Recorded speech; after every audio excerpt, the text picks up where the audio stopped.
হয়েছে ভাই এসআইআর মমতা ব্যানার্জি সরকারের আমলে হলো। আবার বলছে এসআইআর হাত থেকে বাঁচতে গেলে মমতা ব্যানার্জিকে ভোট দাও। বরঞ্চ ভোটারদের আওয়াজ তোলা দরকার। 17 লক্ষ বাঙালিকে ঝুলিয়ে রাখা হলো কেন?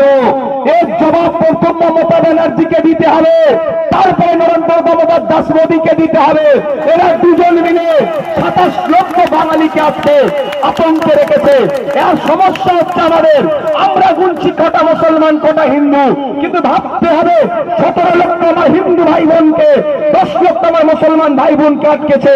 এই হিন্দু মুসলমান নয়, 27 লক্ষ বাংলার নাগরিক বাঙালিকে যারা আতঙ্কে রেখেছে বিজেপি তৃণমূল নির্বাচন কমিশনকে সামনে রেখে এই নির্বাচনে আমাদের উচিত হবে বাংলার মানুষ পথ দেখাই বেসতে, আমরা পথ দেখাবো বাংলা থেকে, তৃণমূল বিজেপিকে শূন্য করবো। আমাদের পরিবারের 27 লক্ষ মানুষের নাম যেভাবে ডিলিট করেছে, সর্বপ্রথম চক্রের নাম মমতা ব্যানার্জি, নরেন্দ্র দামোদর দাস মোদী আর নির্বাচন কমিশন। 12টা রাজ্যে এসআইআর হচ্ছে, কোন জায়গায় আন্ডার অ্যাডজুডিকেশন আছে, লজিক্যাল ডিসক্রিপেন্সি আছে, পশ্চিমবাংলায় কেন না র্যান্ডম এরকম নাম ডিলিট করেছে।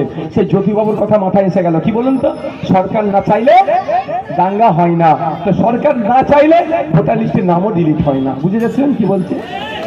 ফেক এসটি/এসসি সার্টিফিকেট ওবিসি নিয়ে পশ্চিমবাংলা সরকার বিচারিতা করছে। প্রকৃত এসটি/এসসিদের ভোটাধিকার কেড়ে নিচ্ছে, প্রকৃত বঞ্চিত আর মুসলিম সমাজের 10% সংরক্ষণ, আদিবাসী সমাজের 6%, দলিত সমাজের 22% সংরক্ষণ। আমার গাড়ি কার গাড়ি আগে নিকাল